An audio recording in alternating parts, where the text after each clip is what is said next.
Hey there, it's Jennipher Judge with Keller Williams in the Austin, Texas area, and today we're going to talk about, oh my goodness, it's May this weekend.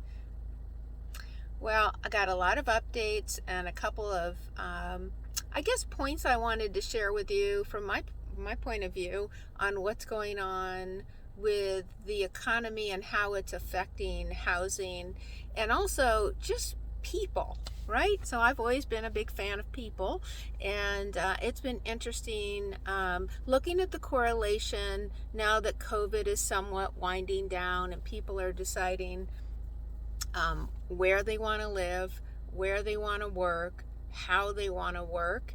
And so I'm starting to see some trends because we did learn a lot of information during COVID. People didn't want to go in the office, they didn't feel safe.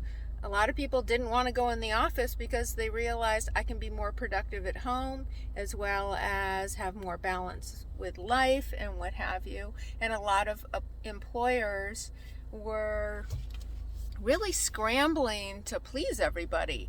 But when I am looking now at announcements of people switching jobs and what have you, that's what they're doing. They're switching their jobs.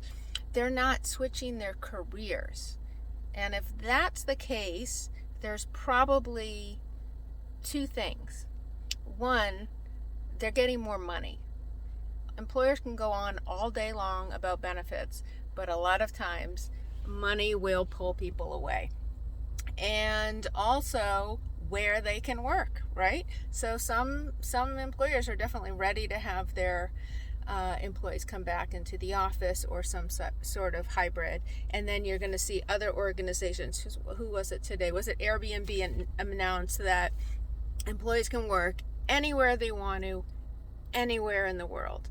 And a lot of folks don't understand operationally what a challenge that is for a company, but when a company can do that, that's pretty cool. So that's what I'm seeing. So when people can work and live anywhere they want to, guess what? Would you want to live in a really expensive place and rent a tiny little shoebox?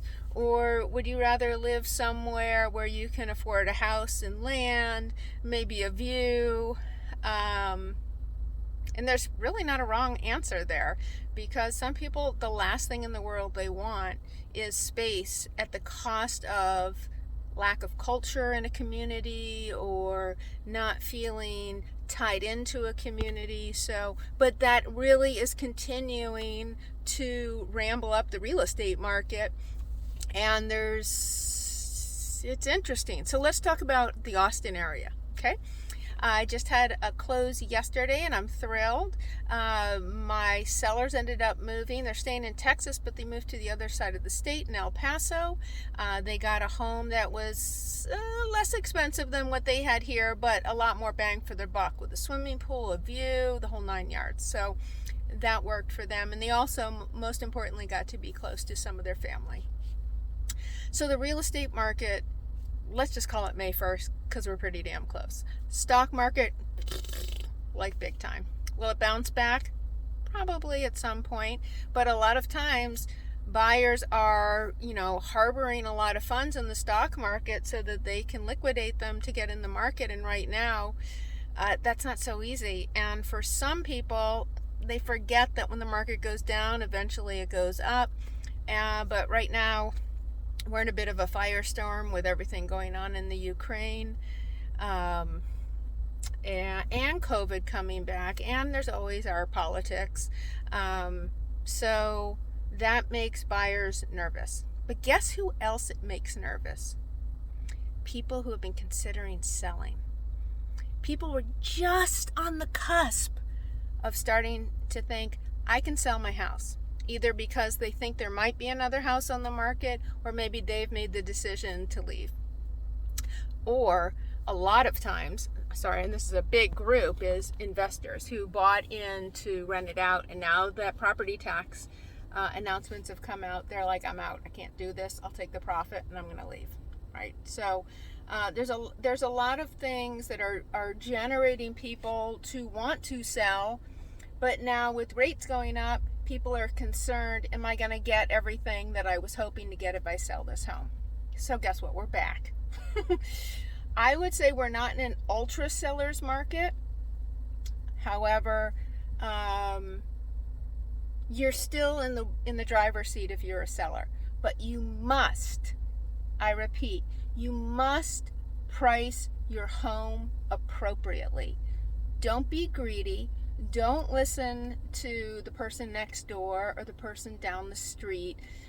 Just because you're on the same street does not mean you have the same home. Okay, folks?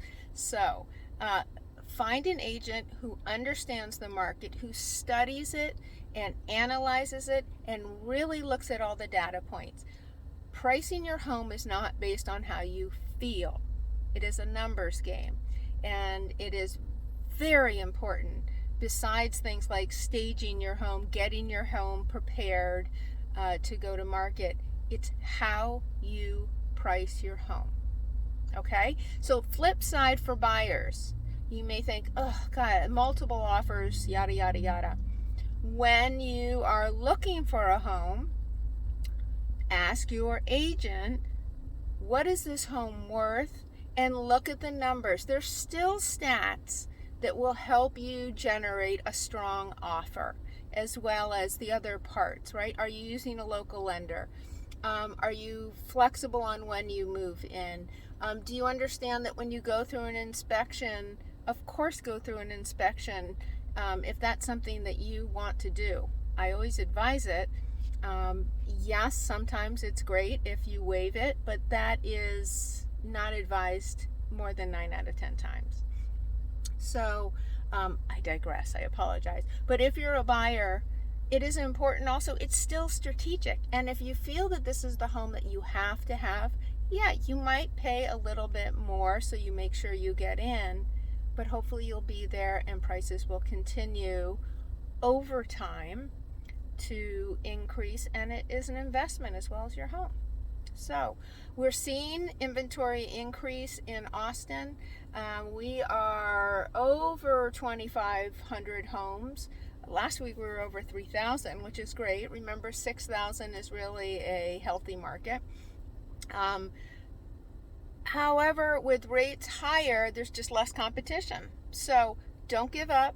jjudge@kw.com is probably the best way to get a hold of me. I know this was kind of a long chat today, but there's a lot going on, and real estate is, well, it's not easy. It's simple, but it's not easy. So if I can ever answer questions, have a cup of coffee, figure out what's right for you, then you know where to go. Okay, you have a wonderful, wonderful afternoon, a good weekend ahead. Let's see, May, what do they say? April goes out like a lion and in something else, so. All right, well, anyway, you have a great one, and peace be with you.